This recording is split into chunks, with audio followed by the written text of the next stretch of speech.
Good evening, everybody, and thanks for joining us today.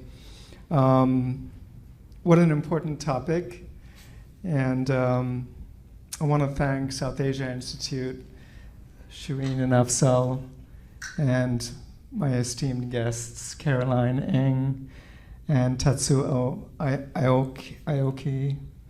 Did I say that correct? Yeah. And he's a bass player, and he does all kinds of things. Everyone's super talented here. So thank you for coming, and especially want to thank the Illinois Department of Human Services. I just want to read a few lines about what they do. The Healing Illinois is a statewide effort of the Illinois Department of Human Services, managed in partnership with the Field Foundation of Illinois, to distribute a whole bunch of money. If you really want to know, it's $4.5 million for grants for nonprofit organizations to begin or continue the work of racial healing in their communities, which I think is just an amazing program, and I'm just so glad that we are here because of it, right? I would like to read the bios of everybody, just so you all know who's at the table. And I will start with, on my left, Caroline K. Ng is a curator based in Chicago. She is currently the executive director at the Chinese American Museum of Chicago, or as it's called, CAMOC. I like that. She joined the Justice Hotel at 6018 North as a program manager and curator for the 2019 Chicago Architectural Biennale, and has produced a series of experimental programming there and independently since. Through the lens of a decade in New York City's restaurant industry, which I love that part of it, and its role in forging urban Americana, Caroline seeks out context for and interrogation of important touch points in contemporary aesthetic communication. She holds an MA in Arts Administration and Policy from the School of the Art Institute of Chicago, SEIC. Please welcome Caroline K. Ng. And of course, we have Shireen and Afzal, and I will start with Shireen next to Caroline. Shireen Ahmad, MD, co-founder, secretary, and chief artistic director of South Asia Institute. Shireen Ahmad is a retired academic anesthesiologist. Along with her husband, Afzal, she has assembled one of the major South Asian visual art collections called the Hundal Collection in the US. Her strong desire to share the artistic heritage and build bridges between communities through the arts is manifested in these exhibitions, programs, and events at the South Asia Institute. With Afzal, she has established professorships at the University of Michigan and the University of Chicago. That's pretty impressive. That will foster the next generation of scholars, curators, and critics in the field of South Asian visual arts. They are also, I guess they is the couple, right? They are also the only South Asian Americans to have endowed professorships in South Asian arts at multiple USA universities. Please welcome Shireen Ahmad.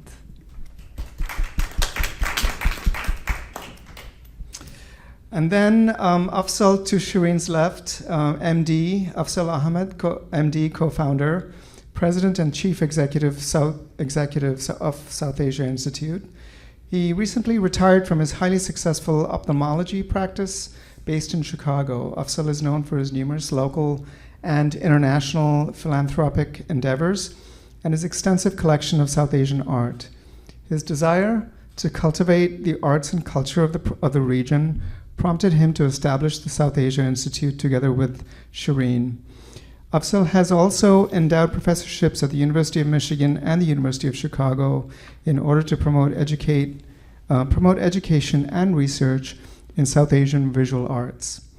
The Hundal Collection, which he assembled with his wife over the last 50 years, is one of the major South Asian collections in the US. Wow. His desire to cultivate the arts and culture of the region prompted Afzal to establish the South Asia Institute. Together with Shireen, they are the only South Asian Americans to have endowed professorships in South Asian arts at multiple U.S. universities. Please welcome Afzal Ahmad. Thank you. And to my far left is Tatsu Aoki. He's a leading advocate for the Asian American community, as well as a prolific composer, a performer of traditional and experimental music forms, a filmmaker, and an educator. Tatsu was born in 1958 into the Toyo Akimoto artisan family and was performing by the age of 4. Wow. In the early 1970s, Aoki was active in Tokyo's underground arts movement with experimental arts and music. In 1977, he left Tokyo and is now one of the most in-demand performers of bass, shamisen, and taiko, contributing to more than 90 recording projects and touring internationally over the last 35 years. You are a busy man. He is noted for being the longest associated bassist for the late Chicago legend Fred Anderson. The concept of legacy is very prominent in all of Aoki's music and projects. He insists on demonstrating the authenticity of the Japanese legacy using traditional instruments such as samisen and taiko. As executive director of the Asian Improv Arts Midwest, an Asian American cultural arts presenter organization, Aoki has initiated or managed several programs to advance the understanding of traditional arts and community through the arts. He has a long bio, and I'm going to read it. So, his traditional, it's very interesting. His traditional Japanese drumming group, Tsukasa Taiko, did I say that correct? Yeah, Tsukasa Taiko, is profiled as one of the most active and successful taiko drumming groups in the Midwest. He has also restored Chicago's shamisen lute music culture with Toyoaki shamisen and performances with Shubukai classical dance. And he's a founder of the Chicago Asian American Jazz Festival.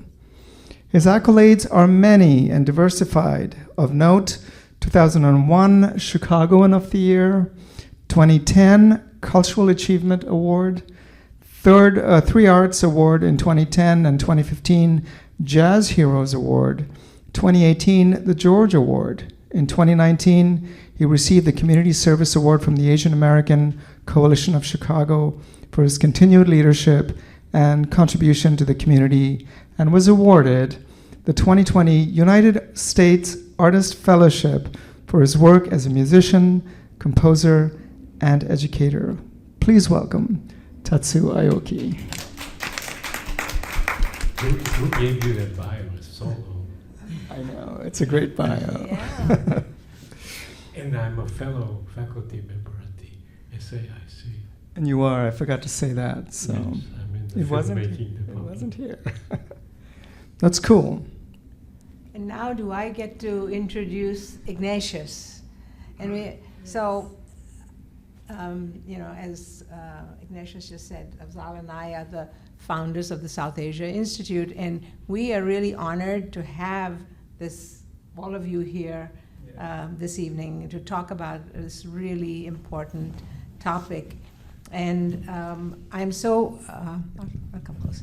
So I'm really so happy that you folks were willing to collaborate with us. As you can see, there's not many people who want to talk about this topic, and it's really something we all acknowledge is very real and relevant, and needs to be talked about. So thank you again for participating with us, and thank you, Ignatius, for agreeing to help us through this, and taking charge of moderating today. And so let me tell you about Ignatius now. So Ignatius Valentine Aloysius, that's his whole name, is an interdisciplinary artist. He's a poet, a writer, a designer, and a musician. And he earned his MFA in creative writing from Northwestern University, where he won the Distinguished Thesis Award in fiction. He currently teaches at Northwestern and is a host and curator of Sunday Salon Chicago, which is a popular reading series in the city. And he has some wonderful folks who collaborate with you on that program. So if you haven't, been part of that and listened in, it's an amazing program. So Ignatius is an author of the literary novel Fishhead, Republic of Want, and Salt Pruning, which is a collective poetry collection that he authored with David Allen Sullivan, the recent poet laureate of Santa Cruz County, California. And we were honored recently to be able to feature Ignatius and that poetry book here before a lot of people in Chicago got their hands on it. And his second poetry collection, Bone Dust Mother, is forthcoming on Glasswire Press in early 2026. And I don't know why, but I've really been so fortunate, getting a chance to read some of Ignatius's work before a lot of other folks. And he was kind enough to share his manuscript the other night. And I have to tell you, I thought, let me just take a look, because I agreed to write something for him. And I said, let me see how long it's going to take me to write this, So I started reading the poems, and this has never happened before. But I got through the whole manuscript before the end of the evening. It's never really happened before. It's an amazing collection of poems. Thank you. It's so thoughtful, and there's so much feeling in it. It's going to be an amazing book. So that comes out in early 2026. And a follow-up collaborative poetry collection, Everything I Touch Is and Isn't You, is also due in the spring of 2026. I don't know how you do all this, Ignatius. Ignatius is co-editor of the Overturning Anthology, forthcoming later in 2025. His prose and poetry appear in several venues, including Allium, a Journal of Poetry and Prose, Porter Gulch Review, and Red Wheelbarrow, among others. He serves as the chair of the Curatorial Council at Ragdale Foundation, which is an artist residency in Lake Forest, Illinois. And he's on their board of trustees. He lives with Cynthia in Evanston, Illinois. Thank you again for doing Thank this you so evening. much. That was a long bio. Thank you. Not really. And I just wanted to add, thank you, I just wanted to add that Cynthia did the cover for the Overturning Anthology, and it's going to be out this year, so. And that's an international a lot of the magazine. photography from Salt Pruning. Inside the poetry collection Yes. as well, so. Thank you all so much for being here and for having this important conversation. I think for me, any discussion about race and hate and discrimination is definitely a touchy subject. Many people don't like to discuss it or even confront it, but we have to, especially in this day and age. I'm going to sit back a little bit so I can see all of you. I just want to begin by saying I planned to do some overseas traveling over the next few years, but I hadn't thought that the current climate of hate and discrimination would cause me to remain incontinent. I'm glad that at least I won't be detained and questioned for the color of my age. Although if the situation got worse, I may have to start offering up my blood samples at airports or for a traffic offense I didn't do. So before we begin the conversation, I wanted to read a poem. And Leah Lakshmi is a Sri Lankan poet, and I have this book here if you want to look it up. But this was from 2018. But the poem is so appropriate for this conversation. It's called Parliaments on the Stoop. There's nothing like being two kinds of sore-hipped brown femmes a week after a hate crime, smoking parliaments on the stoop. Outside a queer black femme birthday party with lots of glitter house looks. It's safe to be inside, soft, but we come outside to be bad brown femmes looking at the moon, smoking in the bushes like we were trained for at every wedding. We're watching the Islamophobia meter go up, tracing frequencies of hair pat-downs and panic attacks, saying, "It feels just like after 9/11, girl," saying, "I think the government paid him to do that shit. He ain't ISIL." He's probably some closeted gay cousin who's an asshole to his wife like we've known plenty of in our lifetimes. The queer Muslim healing gathering was in the basement of an inaccessible bar. We left after 5 minutes. Bad brown girls always cluster in a bush, sucking fire and blowing smoke at the moon, at what we never know how to survive, but somehow, sometimes do. And this was written for Fatima after the Orlando incident. So we have entered a safe space here at SAI for a crucial and delicate discussion. The current political and social climate, as you all know, has escalated hate speech and hateful actions against communities and individuals regarded as other. Many of us, if not all, have a story or two to share about hateful incidents occurring too close to home. We continue to be targeted. We remain cautious, suspicious even, held in stillness, prayer, and silent hope. We look to our communities at large for solidarity and understanding. To ignore incidents of hate is to empower it and let it grow. Some of us take action. Others go inward. Some of us make art as a form of resistance. And that brings us to this conversation at the table today. These are vital questions as we grapple with an intrinsic, perhaps ancient problem of superiority and supremacy regarding race and color. So long as we regard someone else as the other, our indifference will never welcome the singularity of cultures, though we all have the same color of blood.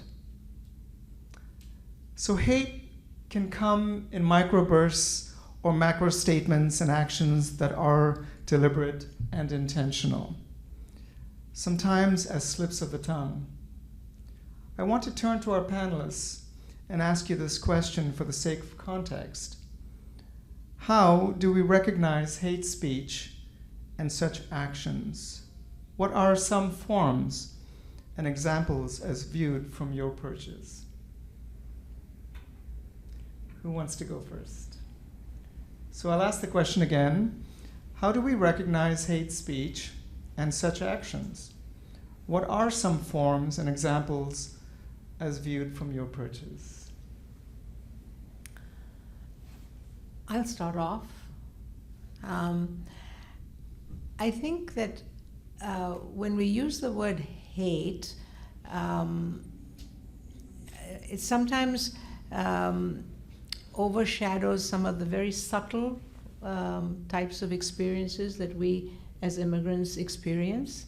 So I think we need to differentiate there between some of the really serious aspects of hate that our communities and our fellow citizens have faced. But some of these very subtle instances happen fairly frequently. Even someone who might come up and ask you, where are you from, is one way of, is also a kind of a manifestation of you don't belong here. Where are you from, kind of, and that's You're something different you're and different than me, yeah. And so I think being a professional myself, I think I've been fortunate that I haven't experienced some of the really horrible experiences that some of my other fellow South Asians may have experienced. Also, being older, for example, after 9/11, for example, some young men were treated very, very poorly for no obvious reason. And being an older woman and a professional, I didn't, except for one instance. I think I've never really encountered something like that. But these subtle little statements or interactions are what I've experienced pretty regularly. And I think what I decided it was due to, in most cases, was ignorance. At least that's how I rationalized people's behaviors. And it would be interesting to hear, from the rest of the panelists. But I will tell, I don't know if this is the right time to tell you that story, but I can recount one instance when I was just a couple of years after coming to this country, which is over 50 years ago, when I interviewed for a position, and I was told the different criteria for being accepted into that program. And I think that was my first real awakening to the fact that of how much I was going to have to overperform and what I was going to be up against. In this day and age, no one will come out and make those statements. But I was told pretty clearly that I was somewhere about 5 points down the line. Because the first person who would be selected for the position would be a white American graduate, and then the foreign male medical graduate, and then the foreign male medical graduate who spoke very little English, and then the American female graduate, and then the South Asian, and then the foreign female medical graduate. And like I said, this was about 50 years ago, more than 50 years ago. But that was kind of a rude awakening. I'll say. And that's hard to live with, because that's one more thing you have to grapple with and process every day as you wake up and go to work or to teach. I think I came in the late 70s and went through the whole 80s and the 90s. And in my industry, which is music and the performing arts, we can talk about that much later. But I think when I came here at the end of the 70s, people were still overtly insulting you, and that was okay. And like in the bar, you would just have or go back to your rice field is one of those big things. It's kind of like an aggressive version of where you're from, right? But it's go back to your rice field. So they would be calling me gook or chinks, right? And I remember my first gig, the audience will be cracking the Chinese jokes, on the stage, right? Wow. It's like, play the chopsticks. So I started to play the song with the chopsticks as a resistance of that. Later, and I recorded a number of tunes with the chopsticks. I love that. But I think things got a little better, that people are not able to say that hate speech, hate comment overtly, but I think it's coming back with the new administration now, because our government is telling everybody it's okay for you to say it, it's okay for you to do it, it's okay for you to express it. So I don't know if you remember this documentary movie in the 80s called Who Killed Vincent Chen? And if you watch that movie today, we're dealing with exactly the same problem that they were dealing with 25 years ago.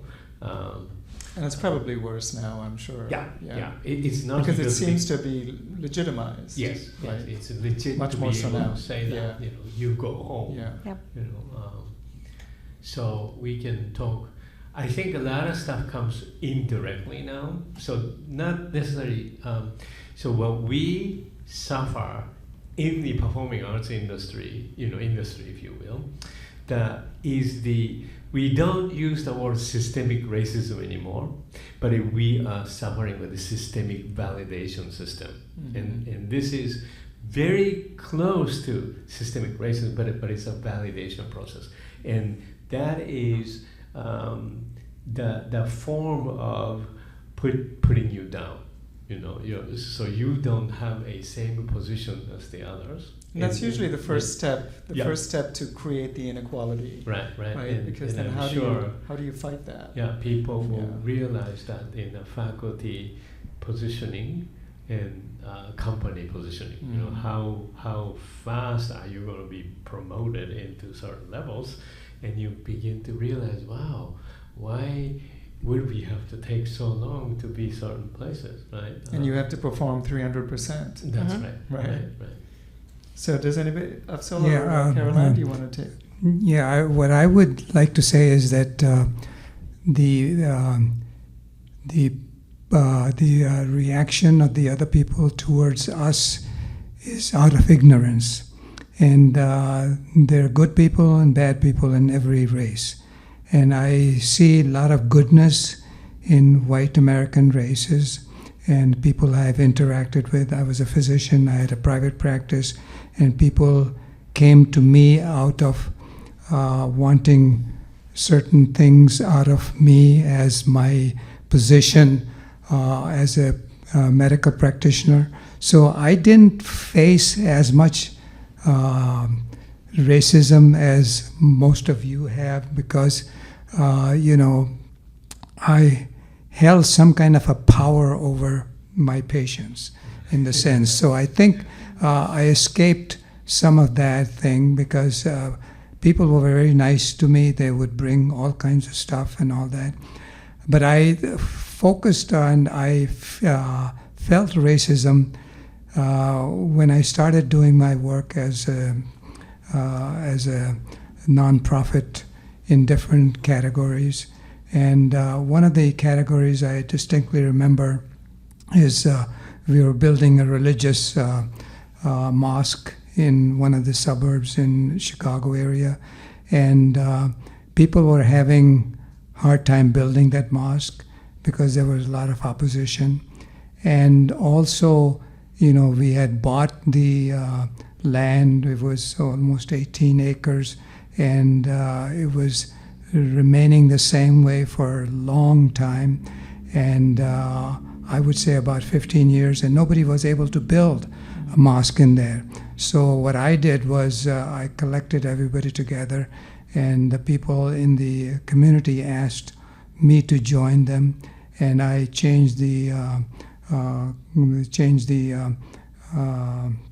way the trustee system is, and I took head on, and I felt a lot of resistance from the local community as to building of a mosque, like everybody else had feared. And it's interesting that what I felt was I wanted to make friends with the local officials, and I think that was a saving grace because we pushed our agenda through, and we wanted to. We made plans for the mosque, and at the planning commission they had hearing, and there were a lot of negativity in the planning commission and from the general population. In fact, a lot of people were against that. They said, well, the traffic is going to change, and these guys don't belong here, and all those kind of things. But we had taken the city council and the mayor of the township in consideration in our group, and he backed us up quite a bit. And when he started talking, he said, you have been in this town for only so many years, 5 years or 6 years, and these guys have been in the town for 18 years, and we've never had any problem with them. And you can't tell me that these are bad guys. Their color of skin is different, but at least they behave like human beings and value everybody's, and they are very well thought of in the community, in the sense that they're physicians, they're doctors, they're architects, they're engineers and all that, and people are very respected. So I think we were able to pass the planning stages and went on to build the mosque. So what I'm saying is that there is I think goodness in people as well, and people who are ignorant, they look at it, the other person, the othering of the things, and they feel that they need to use derogatory terms to put us down. And I think it is probably a lot of the things depends on the status of life, and you came across people at the bars and all those low society people. So those people who don't have good education or so, you probably get that reaction from them. But people who are educated, knew the value that we bring to this country, and I think they respected us. And I feel that except for certain negativity that I experienced in working through these nonprofit corporations and all that, my experience has been, I think, very well documented. I can give you an example that I was an ophthalmologist when I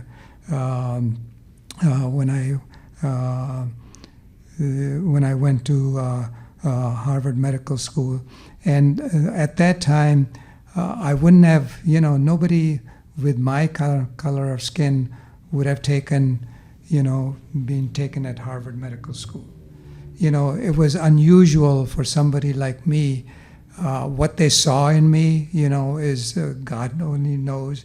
And I was an intern when I came to this country in 1968, and I interned at Cook County Hospital. There were, it was probably the largest group of interns that it ever had in any place. And there were 128 interns. And out of these, 4 or 5 of them wanted to go to ophthalmology. And ophthalmology used to be considered the queen of specialties. Every person wanted that, and nobody really got into the program to go and become a specialist in ophthalmology.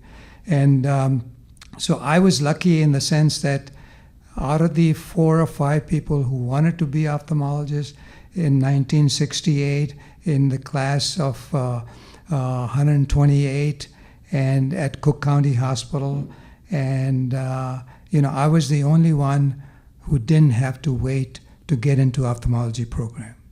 That says a lot about the openness of the people who are in the know of things. People who are not in the know of things and lash out at you because of whatever reason they don't know any better. But people who value you as a physician, as a person with some kind of talent or so, they recognize that and they value you for that. And I think I was the only one who got an ophthalmology residency right away from the internship, and I always got the go to medical school at Harvard, right from the beginning. I didn't have to wait. So my experience has been very good. And I wonder if that is, across the board with all professions. I'm not sure that that's true, but because I can honestly say that if you're a writer or if you're a musician or if you're a poet and you're applying to schools, I wonder at what stage do you start to experience the things that we all experience out in society. Yeah, I think it's a very selective process, and you have to base your opinions on the kind of people that you interact with. people who are knowledgeable and value the service that you provide, are very grateful that you are here. Yeah. I think, though, that the field of ophthalmology actually is probably a little bit different, because you come across people, when you're losing your sight and someone gives you back your sight, there's so much that, it changes your whole life. So it's not unusual for someone to react to their ophthalmologist in a very different way than they would say their anesthesiologist, right? They probably don't even remember who that person was. But it's we've got academics here, and I have to say that in academia, there is racism, and you can't deny it. It's subtle. And also, It's concealed. I think it's concealed, yeah. Yeah, I think our general thing about people who are not educated enough will be usually racist, but I've also met highly educated people in the top of the cream. And I have too. Being very racist about their ideas. So I think it's very similar, because my personal experience in Chicago as a performing artist or instructor or professor at the Art Institute has been good, right? So, but it is my personal experience with the people who I associated with, and that is not really the collective issues. So I can say good things about, like all the people that helped me out to bring me to the certain level at the school. They are all white instructors, right? But that does really not mean that we have a big issue in the society. So I'm always, No, I was going to say, how many chairs of departments are there who are Asian? Well, I don't know. So well, Kazim Ali, and so there are very few. So like I said, it's kind of subtle, and sometimes it's unconsciously. It's something that's kind of ingrained in you. I mean, that is through the systemic validation process that we suffer.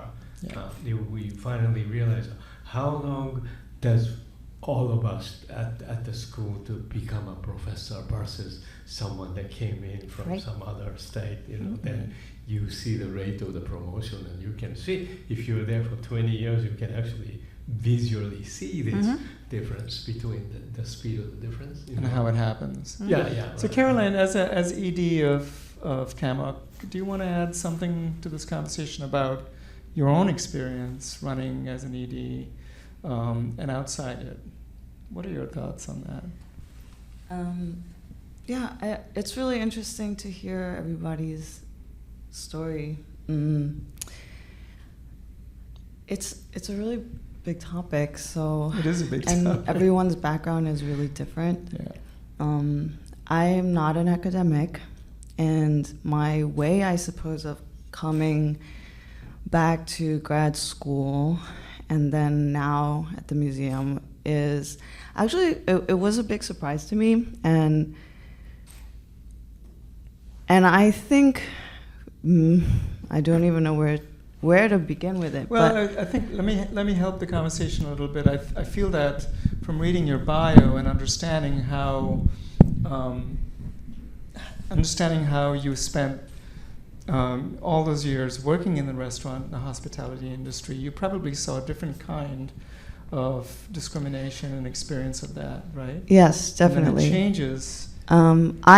I have not had a good experience at school.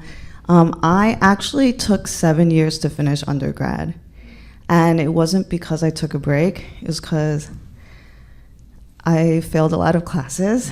I was doing too much, and I never had an advisor. I actually had an advisor who told me that I should probably stop and What? would tell me to like give up on stuff.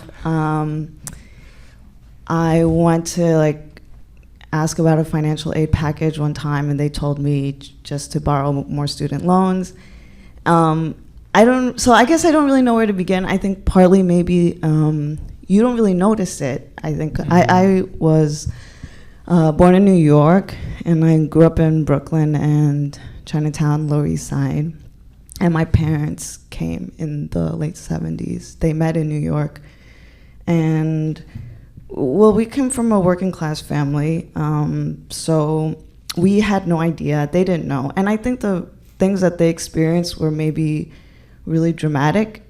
So they were just kind of unbothered.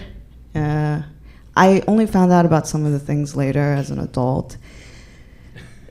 But I guess they were just like, well, we come from a bad place, so we're in another bad place, and we can't complain because, don't want us here. That's fine. I'm going to do it anyway. And then for me, I think they never talked to us about that, so I didn't know that it was happening. I think my brother, because for, I think, boys, and especially for Asian Americans, it's much more acute. You're like getting robbed, getting jumped, like it's pretty dramatic. So for him, also he was pretty hyperactive, and this is like the 90s, so I was like, that's not happening to me. It's just they don't understand me. But I realize now as an adult that part of the not understanding is because we were in an Italian and Russian neighborhood, so there's not that many of us, so it was like, I looked weird. I was wearing like croppy sweatpants. You stood out. And I had a weird haircut, and I didn't know any of the TV references, and kids just want to be the same. I was called all kinds of names all the time. Like, I had, just like weird stuff, all through. You kind of take it for granted, and I think maybe growing up in New York, you took it for granted too, because people are racist to you, you just are racist to them back. Yeah. They call you names, you call them names back, and you see people do it to each other. And in a way, I think that was good, because when I left for university, I went upstate to a state school at first. Even just going upstate was a huge culture shock for me. And then when I left to go to a private school, I transferred to Tulane University in New Orleans. And that was a really different environment that I didn't know existed, where there were it was just an environment I didn't conceive of before. Mm-hmm. I think that's when I started to understand the more systemic stuff, but I think the whole term of hate speech is difficult to navigate because it's hard to police people's ideas, perceptions, worldviews, misunderstandings, willful or benign, and let me just lead this conversation to the next step, the next level, I think. And I thank you all for answering that question. I think for me, what I'd like to ask all of you is, and maybe we all know the answer, but where do you think hate lives? Where does hate live? Is it intrinsic to who we are as people, in our cultures, as we're raised? How does that thrive? And where does it live? Share your thoughts with me about this. Well, I'll take that. By my comment, I didn't mean to say that my experience has been very good. I think compared to what you say, is I've got to defend the people in this country also that who have been nice to me. But one thing is certain, that we can't change our looks. We are brown people, and we came from different country. We have a different accent and all that. But I think hate is out of ignorance most of the time. And I think some people can be very mean, especially when they're young. You know, they say mean things, and it probably says things about their home atmosphere as to what their home atmosphere is like or what the school that they go to. So hate is a very, very nebulous idea that you describe, but hate is a feeling that people who are wronged for no reason whatsoever, just because they look certain way or their color is different, is hate. But deep down, I think it's you got to look at the fact that people are being hateful to you for certain reason, and it's their misfortune that they feel that they have to strike out or say bad things about us. And I wonder if it has something to do with insecurities or fear, right? The lack of understanding. I think it's a little bit deeper than the lack of understanding. So my community activism mentor before I started the institution here, is from Bay Area, bunch of Chinese American who kind of fought for the racism and social activism, but through the arts. So I inherited that. So one of the big admirer of mine said, Tatsu, make no mistake, they hate you, and this really didn't make sense for a long time, but now, at this age with the new policies here in this country, it's starting to make sense. And so hate, I think, I agree, it is like a ignorance, but also it's kind of like a racism. That racism is a little bit different from prejudiceness, because prejudiceness is very, very repairable idea. I don't like tomato, so I don't eat anything that has a tomato in it. I don't even taste it. So that's a prejudice act, and it could be educated. But the real racism is about control. So if somebody comes here to control your being, that becomes a racist. And the hate comes from the fear of the control. I mean, I think, just to sort of add to that conversation, I think for me, if you move into a neighborhood and you're not welcome in the neighborhood, right, it creates fear in the neighborhood about your being there, but it also creates this sense of, well, you don't belong here, and how do we even begin to accept you? Right. I think it's kind of like they don't want you to have a social content. That's why they hate you. They don't like you because they don't want you to be in control of your being. So we don't like you. Get out of here. Don't come close to me. Okay. Caroline. I also, I guess I've come to think of it as just like this laziness, because I do also hear it, it's not just white people who are racist. Oh, yeah. I mean, I do agree with the argument that non-white people can't be racist towards white people, but I do think non-white people can be racist to each other, and that is very true. I think we've all experienced it, but also we've seen it from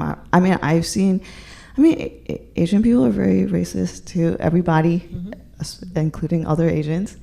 Chinese people love to be racist to other Chinese people. But I think it's like was mentioned, I don't think it's interrogated. It's kind of just an easy, I don't like tomatoes. Ew, disgusting. It's fun to talk bad about tomatoes. And have I ever tried a tomato? No, but it's kind of, it's an afterthought. It's like just a pastime to do. I do think that that's a big thing that when you're not challenged about it, and Asians, we're still a very, very small percentage of the population. There's less than 6% of Asians in the United States, actually. And that means that outside of these really small pockets, most Americans have not actually interacted with an Asian person. I think that's why they don't like to have they don't like us to have a social content, right? Because we shouldn't be in control of our lives and being, so they don't like it. I think there's also an element of fear. There's, and we all come across this, especially as professionals, where there's this fear of loss. Maybe there's this other person who can then, who's excels, who's better than me, who might take those opportunities that might have come to me, and I think that's where, people, especially when we started to come to this country as professionals. The initial Asians who came to this country were coming and working in the fields and so on, and there was rebellion against them as well. And so even more so when you end up having a group of folks who were talented and educated and who were there that they felt might take their jobs from them. Yeah, and I think that as we're sort of moving into the discussion about art as resistance, I feel that education is probably an important step for us to take. But even with education and seeking education, there's resistance in that. And I can speak personally from my own personal view. The resistance of being told, don't be an artist, be the engineer, be the doctor, fulfill what society expects out of you. And then resisting by being the artist, by being the writer, and then struggling to find the recognition and find the success as an artist. So I just want to ask all of you to, as we're moving into this topic of making art as resistance, but also recognizing the arts amongst all of us as a community, irrespective of whether we are Chinese or Korean or Japanese or Muslim or Hindu. Just the idea that when we create art, something happens when we create art. We may be creating art subconsciously as resistance, but we are saying something. Let's talk about art and what it does for us as in terms of providing peace and a sense of freedom for our own expressions. Let's discuss.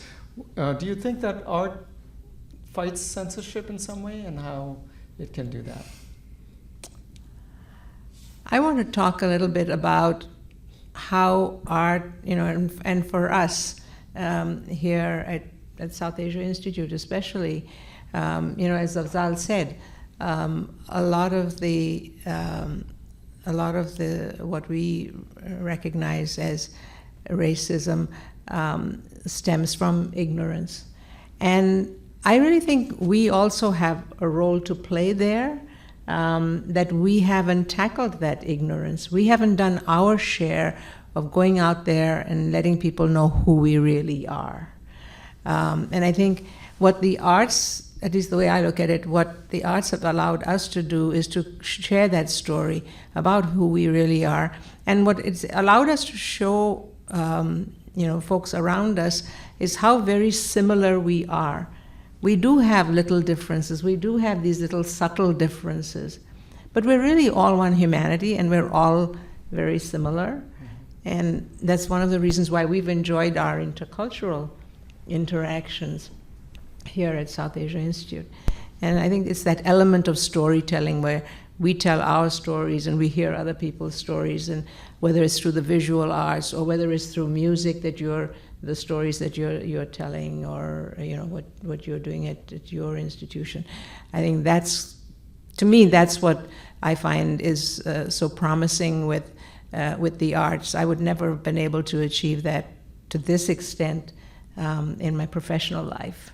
I have found that being an artist and being a writer and being a poet and being a musician, my interactions with people over the years has been pretty effortless. People have been pretty welcoming to me in whatever form of expression I choose to express and work. I find that difficult to be in a different way. Even in academia, I find resistance, but I think that professionally, working in ad agencies and just working in general, when anything has to do with everything else but art, I found lots of resistance. But with artists and musicians, I find there's a sort of an intrinsic understanding and a welcoming. Let's talk about that. Yeah, I think I would like to talk about that. The art is, I think, pretty good equalizer, although I wouldn't consider myself an artist, but art in the form that we tell stories. And everybody has a story. And if you listen to people who are the culprit in producing this hateful speech and hateful acts and all those kind of things, they probably have a reason as to why they're doing that. And we should try to understand that. And I think it's their ignorance and lack of understanding of human nature that makes them do that. But on deep down, we're all one people. We should look at that and, try to find out the reason why a certain person is behaving a certain way. And I think we will probably find the reason behind it. When somebody lashes out at me for anything bad that I may or may not have done, I say, well, gee, he doesn't know me, And I think we should leave it at that rather than getting angry and getting reactionary and get a reaction to what the other person said. So this is the way I tackle the problem. So for us, it's really about advancing our ethnic cultural identity. Mm-hmm. And so we, at the Asian Improv Arts, it's really about Asian American cultural identity. So it's lineage to the traditional arts in my institution, but an Asian American doesn't have to be always talking about Asian traditional identity. They can talk about contemporary issues as being Asian American, like, born and grew up in Brooklyn. Right? Or some of our performers born and raised in Chicago doing the So it really, for us, the music and the performings that we create is telling people it's okay to be who we are. So this is really the assurance and the social positioning that we try to earn. And like you, it's very, I don't want to say easy, but the performing arts and music and art generally, it seems more welcoming. I think easy to embrace each other, and the exchange is easy without all these other elements. Yeah, I think it's less threatening. Yes. Yeah. But then again, I think the positioning artist, then we're going to go back to the systemic validation process. So I think the piece itself usually are very, very universal. We can share, we can talk about the art without all this political landscape. But are we able to position our Asian American artists into the place where we want to see? That's always going to be going back to the original discussion that we have. So I think in when we're making art, do we pay more attention to the resistance factor, or do we make art because it does something for us? And how does that then translate and grow into a more communal idea that becomes healing and that becomes less about resistance, but more about bringing the community together through the work we make? So artists generally, and yourself too, do not know if what we're producing at this moment is saying something or not. Hopefully it does, but still we don't know this, right?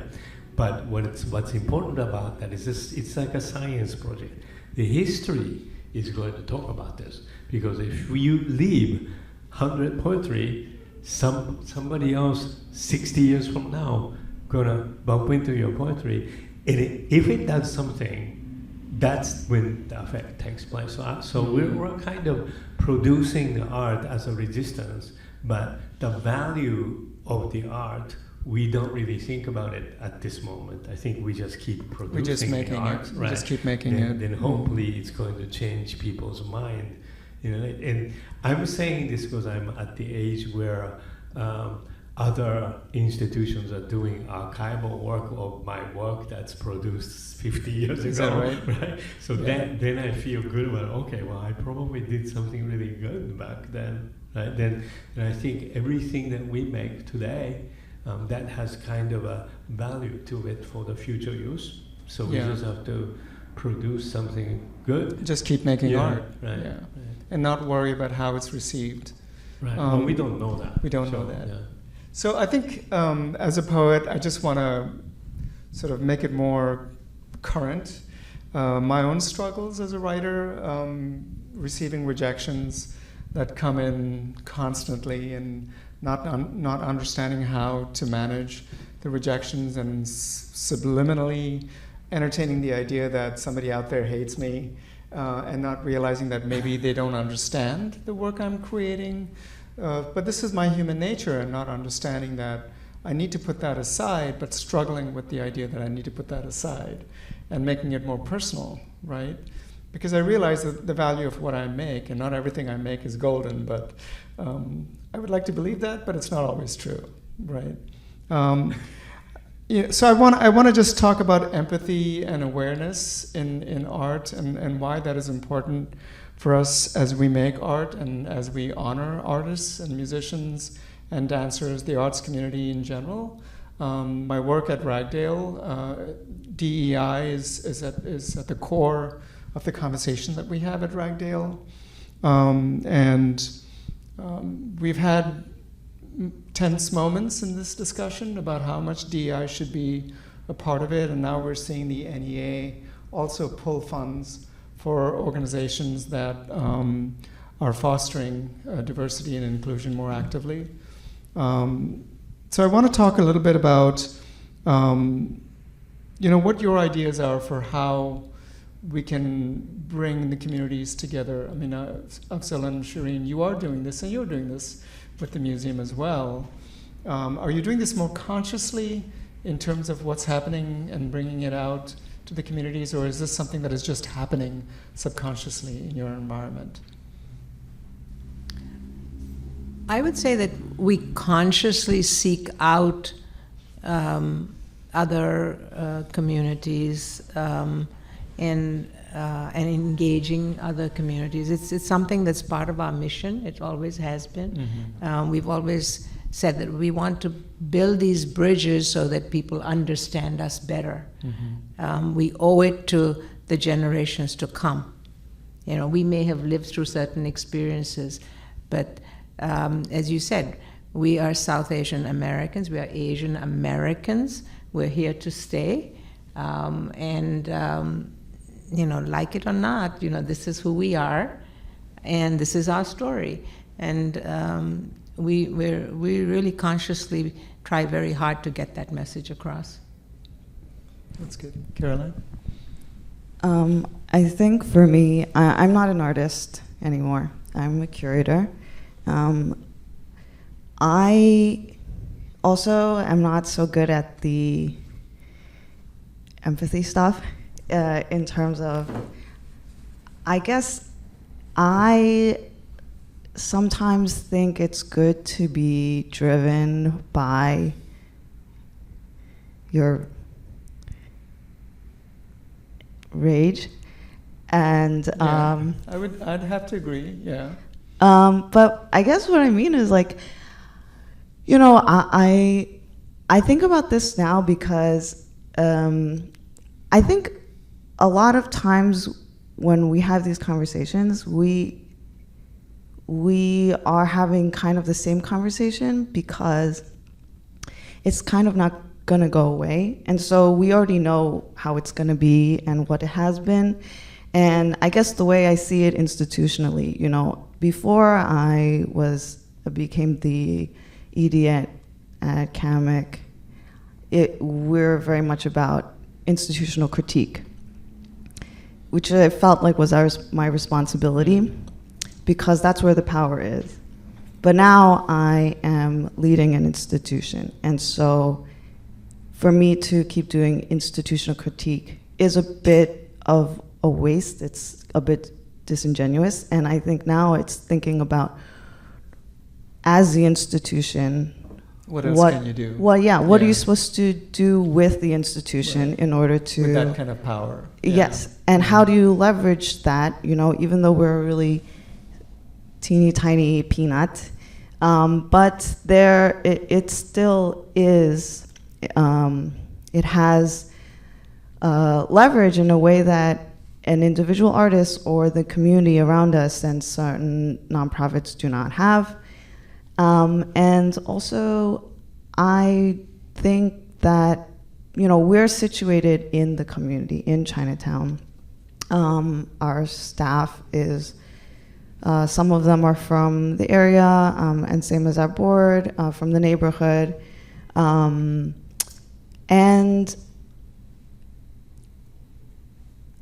I do think that looking back at the history of all these resistance movements, of Asian American resistance, of civil rights movements in this country and all of that, and also around the world, and in Asia, I'm really inspired by how much class solidarity is a really important driving factor to that. I really learn a lot from it. I try to really remember that a lot. I think in a city like Chicago also, there is a really, really rich history to draw from.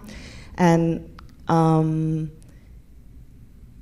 that's something that I think at the museum right now, we're always looking to see who else in the city is interested in engaging in that way. Basically, looking at our own vulnerability and feeling that, but also who is more vulnerable, who else is living in their vulnerability, and what do we do to identify. How do you have a common voice? Yeah, and who is the power that we are resisting actually now, and what does that look like? And I think we know the power, right? We're resisting. So yeah, I think going back to the idea of art, I'm going to ask all of you, and then we'll reach out to the audience and ask get questions from the audience. What forms of art are you making and supporting currently that are speaking out against hate and discrimination? Anybody? Yeah, well, over at South Asia Institute, we're just, I like to say that, you are representing a movement that gives voice to people's voices. And that's what we're doing. And it could be good, it could be bad, it could be indifferent, it could be something that you don't like, something that other people like, but that's what we are doing. And I think one needs to understand that this world is not going to be homogeneous. Not everybody is going to like you, and not everybody will sit down and see your point of view. You have differences between brothers and sisters and parents and all those kind of things. You have to have some kind of a tolerance for other person as well. And that goes both ways, us and other people who are maligning us too. So I would leave it at that. Thank you. Anybody else? We're aggressively doing. We started to do artist talk series a lot at the Asian Improv Arts, and promoting younger generation Asian American performing artists to talk about their art. And our mission is actually to position them into the arts world, into respectable place. And so we spend our fundings to produce their work and put them into places, and that's what we're doing. And we have about 3 major grants now that that's great. really revolving around promoting. I mean, I don't want to say promoting, it's really positioning Asian American new generation artists. Which is great. Caroline, anything you want to add to that? Or? Yeah, I think the thing about the arts is that it is just something that's human and it's useless. There is nothing particularly utility oriented about it, and I think that that is very useful in our environment, which is very competitive, you know, very difficult to survive.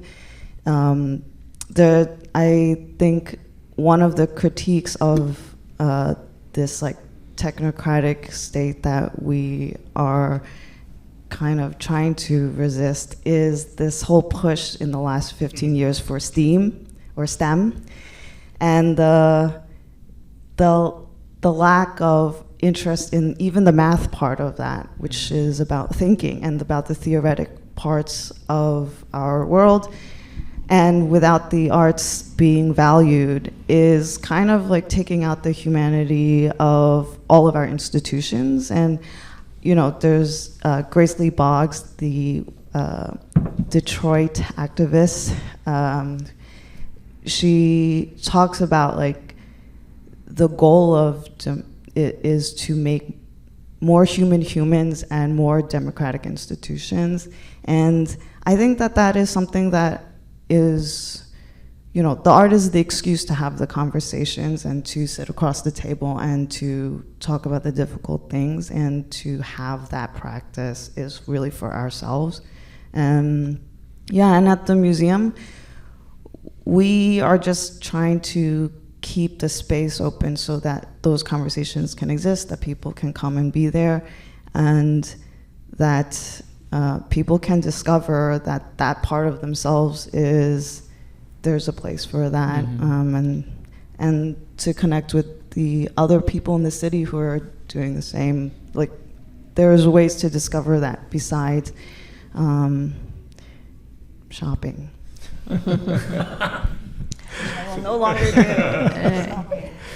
There's a couple of things that I wanted to say that we do here at South Asia Institute that is a little bit different than museums or other art spaces, where we focus really on promoting our artists and promoting the art so that there's more awareness of the rich heritage that exists, and this long history of the arts in our culture, and then showcasing the contemporary, the young artists who are out there, and folks who would not normally get. If you look at it from the visual artists, many of the artists that we've had in our exhibitions will not get a solo exhibition ever if it hadn't been for South Asia Institute. But then we show them here, and with the awareness that happens, then you later on find in a couple of years they've got an exhibition at somewhere else. And we hope that we're doing the same thing with the other arts. And then one of the things that we're going to undertake that we're really excited about, and we're just going to be planning and developing over this year, is a professional mentorship for our artists. And we're going to start out with visual arts because that's what we know, because we are collectors. And because if you talk to artists, many of them don't even know how to go out there and how do I place myself to get into the galleries or to get a museum to look at my work, or how do I negotiate a contract, or little things like that. This is true for writers as well, and I think for musicians too. Right. So we felt that it's not enough to just show somebody's work, and then artists learn from each other, and so we hope that we're able to create some kind of a mentorship program here, and we'll look at, and it's not only going to be South Asian artists, we're going to be reaching out to you folks, and we hope that you will also interact with us with this group. I think it's similar to what you're doing. Is similar to our positioning young artists, because we have the recording session for them. We produce the album for them. Okay. And we send it out to the radio stations. Right. So That's kind right. of like a promoting. Yeah. But we don't usually use the word promoting. It's for the grant purposes. We're saying positioning our artists. Entering the Yes. Yes. So I think that many of us are artists and we don't know of anything else that we can do in our lives. That's all we know. And I can speak for myself. I wake up in the morning and I have to write poetry first thing in the morning. If I don't do that, my day is shot. So for me, art is a constant oil that moves the engine for me. And I feel that, working at Ragdale, and I just saw this, I had this conversation with the executive director at Ragdale 2 days ago. This year, we received over 700 applications, which is the highest number that Ragdale has ever received in all its history. And we were trying to understand what is the motivating factor that brings people to Ragdale so much and apply. And I think it's the idea that we are feeling as artists, we are feeling alone, we are feeling that there are communities and we can reach out to these communities, but it is a long road to that process. And some of us don't know how to manage that. And getting a residency at a place like Ragdale is a star in the sky, right? Or having an exhibition at CAMOC or at SAI or a recording session is a star in the sky. But to get there, you have to make an effort as an artist to get there. So I want to move questioning to the audience and invite the audience to ask questions of the panel if you have any. Now's the time. Does anyone have any question you want to ask the panel? Or you can think of a question. Or is there a story about your personal life that you want to recount to us? Anything. I mean, so I'll ask everybody this question. Is it possible for tolerance to be mainstream? Is it possible for tolerance to be mainstream? This is a question I've always grappled. And I really don't think I have an answer to that, because I don't know. It's such an abstract term, right? We know what it means, and we know how it affects human beings when you are tolerant and when you invite conversation. I have thoughts on that. You have? Yeah, let's hear it. Let's hear that. Yeah. I guess I'm just going to share my own thoughts. This is my own personal. But I guess when I interrogate this idea of tolerance, especially as I went to grad school in my 30s, and that was like when the idea of safe spaces started being a mainstream thing. And I kind of actually am a little bit against it in that I don't, back to that question of anti-hate speech and things, I don't know it's something that you can mandate. And the reason I think is because tolerance also means being tolerant of hate speech. It means like tolerating anything that takes us to the censorship question. Right, that you're uncomfortable with. And I do think part of how you make space for that is not to shut down everything that makes us uncomfortable, because it's so different for everyone. What triggers me is going to be very different from what triggers you, because we all have a different background and we all have different ways of learning and are at different stages of learning, and we have to allow people to learn. I have believed wrong things many times. I think we all have. Yeah, I've been wrong a lot, and it would be kind of ridiculous for me to think that I did all my wrong thinking in the past, and from now on I'm right. And so I think that part of it is creating internal resilience for ourselves to not. That's, I think, the safest place to be, is not to border ourselves inside a wall, We're but talking about openness, right? Just yeah, being and sort of open. right, and kind of like having the exchange where you're personal and not maybe, you know, in the comment section as I am too often, but just as a voyeur.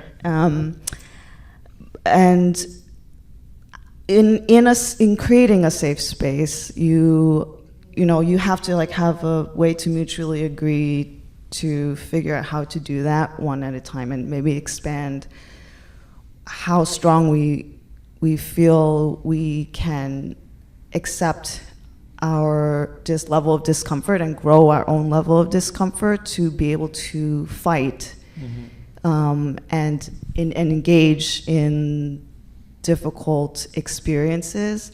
Like I say, you know, I thought it was good that people were calling me slurs since I was a kid, because then it made me really good at knowing how to defend other people.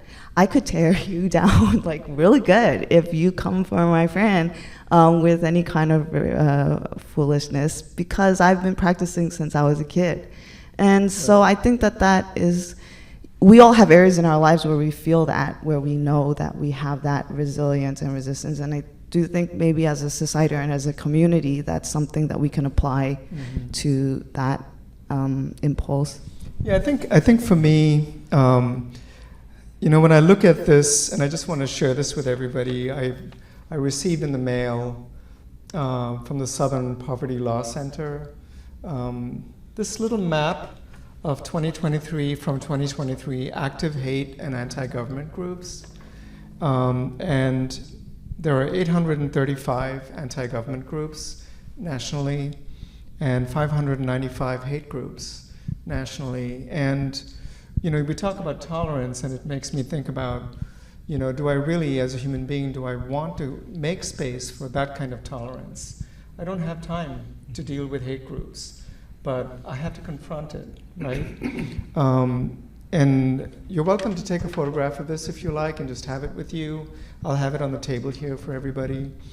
But it just really made me think, and I could not be more grateful for it coming at a time like today for a discussion like today. But I want to leave you all with a thought, and then if anybody else has more questions. I am reading a book again and again, and the book, some of you might be familiar with, is The Sun, My Heart by Thich Nhat Hanh. It's a fantastic book. He's a Buddhist monk, and these lines stood out for me, and this is what he says, that, and I quote, "Peace and compassion go hand in hand with understanding and non-discrimination. We choose one thing over another when we discriminate. Our world," he continues, "does not lack people willing to throw themselves into action. What we need are people who are capable of loving." Close quote. So my final question to everybody in the room, and if you have a thought on this, I'd love to hear it. What forms can loving take in today's unstable world where art is concerned? What forms can loving take in today's unstable world where art is concerned? And maybe that's a difficult question to ask, right? So just sort of taking from what Thich Nhat Hanh says about understanding, empathy, awareness, but also just loving. How does loving happen? Do you need a mic? Yeah, we can. Okay. I often think of art as a form of practice. Yeah. Especially as a performing artist. Often we are in spaces together. In that space, we can create the world that we want to live in. And make it a loving space. And every moment Yeah. that we do this is a moment that will Right. exist. And maybe it means we're not working alone, that we're working with people, we invite people to work with us, right? And that creates the loving community. Well, in the same way that I often think of museums as a space for practice as Mhm. well, or space for reflection in the way that schools and churches can be. Right. So that's my Thank you. What's your name? Abby? Nice. Ivy. Nice to meet you. I Eileen. Eileen. Irene. That's okay. Thank you. I appreciate that. Anybody else? I think It's a good thought, yeah. following that, it's like my touring combo is all races, right? So we have all color, people Right. of color in it. So we often talk about it's a very well-known band called the Miyumi Project that has drumming and saxophone and everything. So we often talk about this. They say, well, we're not really compromising our being to each other. So it's kind of like so let's not do this melting pot idea, because melting pot idea is you're compromising your being, you're melting yourself, right? So let's be like a salad bowl where tomatoes, tomato, cucumbers, cucumber, and celery is celery, and fruit is fruit, and you mix them together, and you eat them. And it all tastes good. It always tastes good. So I think the remedy for us in the artist is actually to demonstrate that. So by us performing these pieces, is you can visually see the unity on the stage. So that's kind of our advantage, because we can actually visually present the different kind of people all together doing something really wonderful.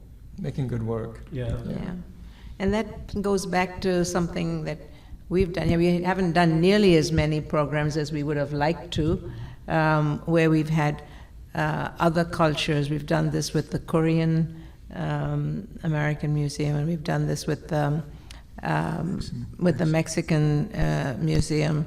But just having groups perform together, we have speakers who, again, from both organizations, and then at the end of the event, everybody shares food, but a particular. So everybody has a form of stuffed dough. Yeah, Right. Every culture has, and so that's kind of like what we serve at the end of the program, and it kind of helps to point out to people how very similar we all are. Commonalities. Yeah. Dough and the drums. Yeah. Every culture has All right. drums. That's true. Drums. That's true. Every culture Yeah. has drums.